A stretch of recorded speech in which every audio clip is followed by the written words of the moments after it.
Magic the Gathering is at one of its most expensive eras, with modern decks averaging the price of a small car and wizards pumping out product faster than their stock price dropping. It is making it harder for new players to try the game, and ultimately this is making modern players move to other formats.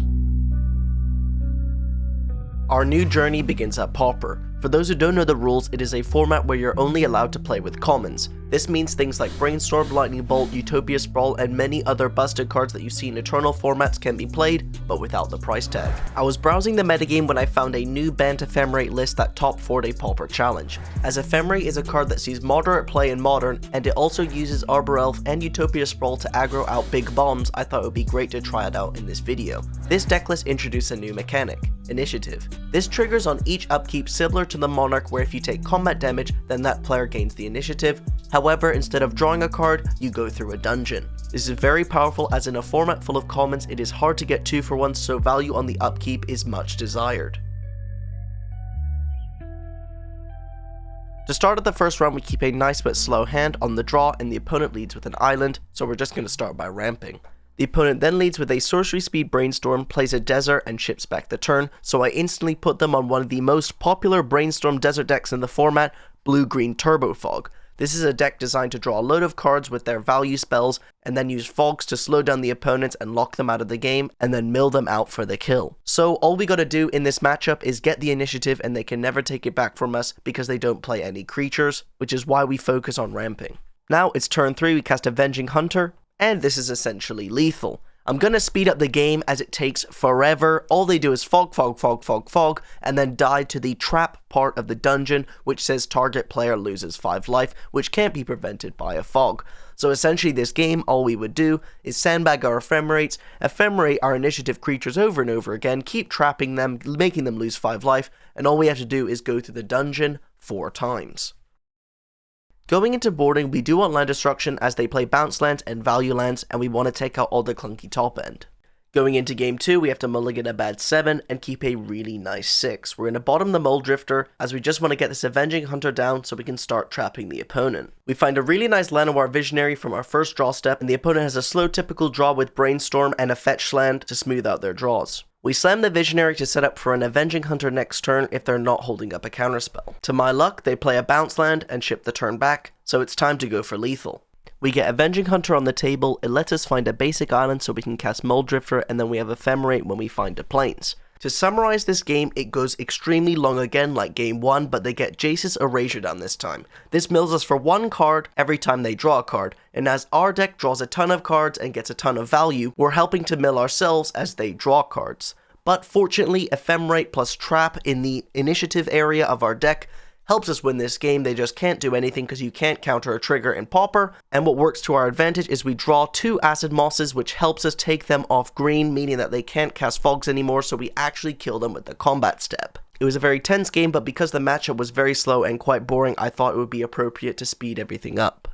Going into the next round, on the draw we have a very nice consistent hand, and the opponent leads with a Monastery Swiftspear. Now as we're playing a deck with no removal spells and low amounts of life gain, this is going to be a tough matchup, but we have to lead with a turn 1 Wildgrowth. Now after the opponent follows up with a Kiln Fiend, we're looking to be in a terrible spot as this is a combo aggressive deck in the format that's using things like Temur Battle Rage, Manamorphose, Lava Dart to pump out a ton of damage with Kiln Fiend, and as we have no interaction with the card, they'll find no problem but to bash in and just cast all their spells. I want to highlight that the first 3 decks we've seen so far is Turbo Fog, our deck banned Ephemerate, and now Mono Red Kiln Fiend. That's an aggressive deck, a mid-range deck, as well as a control deck, and all 3 are less than $70, and you could be playing one of these competitive lists right now for a very cheap price.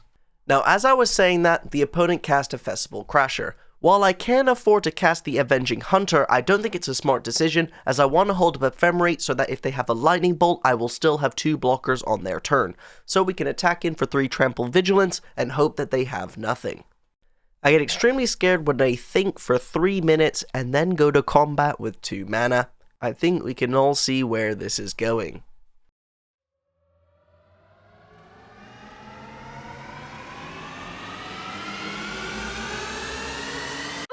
They had the Temur Battle Rage and a Mutagenic Growth, which means that no matter what plays I made this game, I was deterministically dead as we don't play any removal.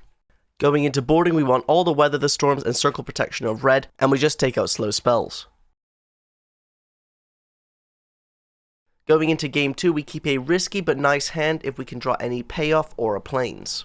We start off with Arbor Elf, they start off with Lava Dart. We top deck an Avenging Hunter, which is a great draw. All we need to do is hit our land drops or find a Weather the Storm.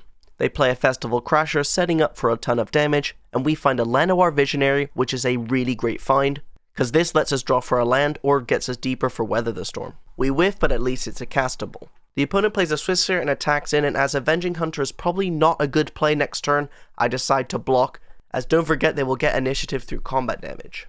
We find a Utopia Sprawl, pay the other Visionary, ship it back, but as we don't play any removal, they sadly have the kill, and we move on to the next round. Round 3 begins with an insanely good hand on the draw, double Arbor Elf, and a ton of value bombs. The opponent leads with a Radiant Fountain and Navigator's Compass. This is clearly the Mardu Artifacts deck, which uses Navigator's Compass to help out with their mana and can sacrifice and bounce the Navigator's Compass either to gain life against mono red decks, or to be used to sacrifice to other cards like Deadly Dispute. The opponent's turn 3 is very slow. All they do is attack us for 2, get the Navigator's Compass down, as well as makeshift munitions. It's turn 3, we can cast the Avenging Hunter, let's do it. While they can take the initiative back by attacking us with a flying creature, Avenging Hunter has Trample, which will let us take it back again. Then we can play something like Muldrifter to be able to block. Now the opponent uses Navigator's Compass to Deadly Dispute the Compass, then uses a Mountain to makeshift munitions one of my Arbor Elves. But then they play the Hawk with no artifacts in play and have to sacrifice it. Awkward. They take the initiative from us, search up a basic land, and ship back the turn. Now we can attack with our Avenging Hunter, get back initiative, scry 2, and then play our Muldrifter. We find an Ephemerate off the top of our deck, so we can now evoke our Muldrifter, draw the Ephemerate the Muldrifter, and start gaining a ton of card advantage. They journey to nowhere the Avenging Hunter, attack in. I'm not going to block with my Muldrifter because Ephemerate is on rebound, and we untap and Ephemerate our Muldrifter.